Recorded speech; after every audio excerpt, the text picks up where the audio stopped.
We are the Group 5. Our topic today is all about global media culture. What is global media culture?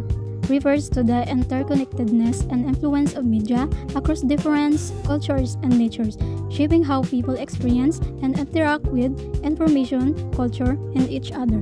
When you say global media culture, ito ay tumutukoy sa epekto ng iba't ibang uri ng media sa pag-uugnay ng kultura sa buong mundo. Like, kung paano ito nakakaapekto sa ating mga paniniwala, pag-uugali at ito rin ay yung mga pamamaraan ng pamumuhay. There are two definitions of terms. First, media. Second, culture. Media refers to the communication channels through which we disseminate news, music, movies, education, promotional messages, and other data. So, ang keywords natin dito is communication channels. Kapag sinabi nating channels, it doesn't mean na yung matatagpuan or makikita nyo sa television or television shows. When you say channels, it means the ways, mga pamamaraan kung saan we spread or we diffuse like mga balita, music, movies, at iba pang mga data. And sa culture naman, these are all ways of life like arts, belief, and others that are passed down from generation to generation. Kapag pinag-combine natin yung dalawa, media and culture, magkakaroon tayong ng massive spreading or diffusion. And that's called global media culture. Globalization, Media, and Creating a Global Village by Zach Lowe. One of the flows, consequences, and manifestations of globalization is the flow of culture from one geographical area to another. This way of life manifests in tangibly object. The clothes we use, the infrastructures we build, the things we create collectively refers to a material culture. This is also show intangible ideas that we hold dear. Our beliefs, our traditions, our practices collectively refers to as non-material culture. Who is really Jacques Lowe? Jacques Lowe is a professor of global studies and professor of journalism and communication at Lehigh University. Jacques Lowe is the author of more than 50 scholarly articles and book chapters. That includes Globalization, Media, and Creating the Village. And also, Jacques Lowe argues that media has shrunk the world by facilitating increased contact and interactions between nation and culture. He also sees that globalization and media are simple, modern term from things people have been doing for a very long time. And also, he said, globalization could not have occurred without media. In this earliest time or this generation, humans have used media to explore, settle, globalize progressively, smaller to bigger, as nations as cultures come into increasing that technology into our world. That's why globalization creating the global village by how people have become more connected through easy travel, mass media, and technology acting as a single community. And now we have two cultures and globalization, media, and creating global village. There are, first, material culture. The role of material culture is essential to understanding how media shapes globalizations and the global village concept. Material culture plays a crucial role in shaping the global village and is often seen as a site of culture, negotiation, and conflict. Second, our non-material culture is like values, beliefs, and knowledge. And also the non-material culture is a globalized world highlighting both the opportunities and challenges associated with his interconnectedness.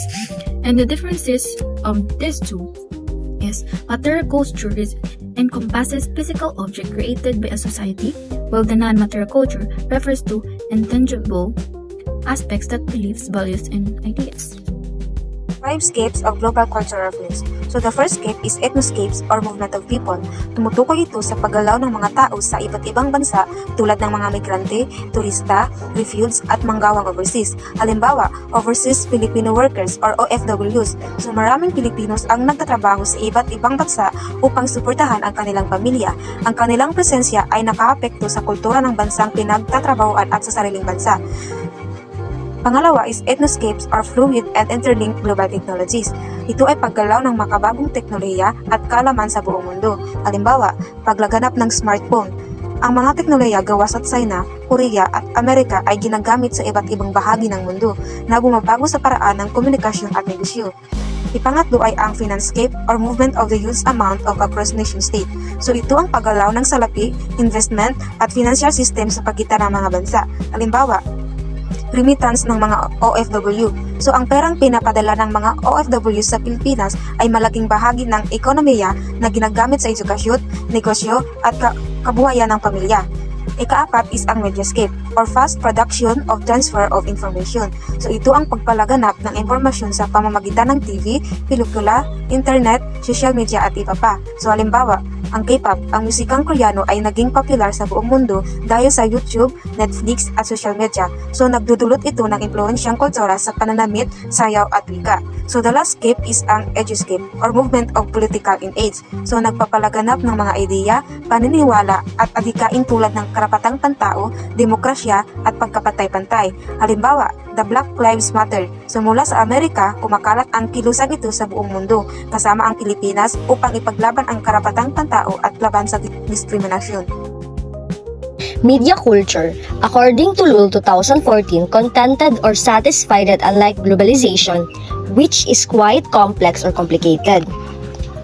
To define media is quite straightforward or simple means conveying something, a channel of communication or a method of communication. For example, in this generation, we have gadgets like cell phone, tablet, laptop, TV, and etc. We also have app called YouTube. And sa YouTube na yun, may mga video doon. And yung mga tao doon is iba't iba yung culture nila. And every time na pinapanood mo yun, na-affect nila yung culture or belief or practices mo. 5 stages of development of media. First, we have oral communication. Ito ay pasalitang salita at di-verbal na mga senyales. Ang mga impormasyon dito ay direktang ipinapasa mula sa isang tao patungo sa isa pa. Usually face-to-face or through storytelling and ritual. Example of oral communication is tribal elders passing down story, historical knowledge or law through oral chants. Second one, we have script. Ito ay nagbigay daan sa paglikha ng mga aklat, dokumento at iba pang anyo ng nakasulat. Example of script is the creation and use of hieroglyphics in ancient Egypt or the printing of the first book using movable type. Third one, we have printing press. Ito ay isang makabagong paraan ng pagpapakalat ng kaalaman. Ang mass production ng mga libro, pahayagan at iba pang nakaimpintang materyales ay naging posible na nagpadali sa pag-access or etc. Example of printing press is the printing of religious texts, scientific treatise or news during the Renaissance or the printing of newspaper in the 19th century. Pang-apat, electronic media. Alam naman natin na napapalibutan na tayo ng mga elektronikong media tulad ng radyo, telebisyon at pelikula. Ay nagdala ng isang bagong panahon ng agarang at pangdaigdigang komunikasyon. Ang mga impormasyon ay maaaring maipadala na mabilis at meron tayong mga example ng electronic media. Nandito ang radio broadcast, the rise of television news or the production and distribution of films globally. Panglima, digital media. Ang pagdating ng digital na teknolohiya at internet ay nagdala ng isang panahon na sobrang koneksyon at pinapayagan ng mga digital na plataforma. Ang example ng isang plataforma tulad ng social media platforms like Facebook, Twitter, or Instagram, online news website, or streaming service like Netflix. Media in the Filipinos. Filipinos are also consumer of various forms of media. In 2016 study, it was found that while there was a decline in consumption of newspapers, approximately 96% of Filipinos watch television, devoting almost 4 hours in watching their favorite shows. Alam naman nating lahat na halos Pilipino sa atin gumagamit ng iba't ibang uri ng media, lalo na online media. So in 2016 survey, nakita dito na while bumababa ang pag-consume ng newspaper o diaryo sa ating bansa, 96% naman ng Pilipino ay ginugugol ang kanilang atensyon sa paggamit ang online media kagaya ng cellphone at television sa kadahilan ng inabangan nila ang kanilang paboritong palabas o movie, which is The Archangel na sumikat noong 2017. In 2019 study naman, it was revealed that Filipinos are world top user in social media. So in 2019, nakita doon sa survey na number 1 ang Pilipinas sa buong mundo na gumagamit o na-addict sa paggamit ng social media. And also, similarly, Filipinos love watch movies This is despite in struggle in the Filipino studies. Who has access to media? As Serves and Lai 2003 said, identity and consumption of media are interlinked. You are what you are consumed. In the aspects of inclusion and participation, we may ask, how are people represented in media? Are these portrayals empowering and diminutive? Does the media culture promote a culture of dignity? Does the media culture put forward equity in human rights? How does the media culture represent women, people with exceptionalities, LGBTQA+, and other? Somehow, there are some questions all about the media, kagaya ng kung may naapakan na bang dignidad ng ibang tao, kung may napupulot ba na aral sa palabas, at iba pa. So, ang paggamit ng media ay hindi basta-basta. Kailangan mo natin mag-isip, kailangan natin mag-ingat kung may naapakan ba tayo, kung may nagagawa na ba tayong mali, o kung hindi na ba naging mabuto to sa ibang tao.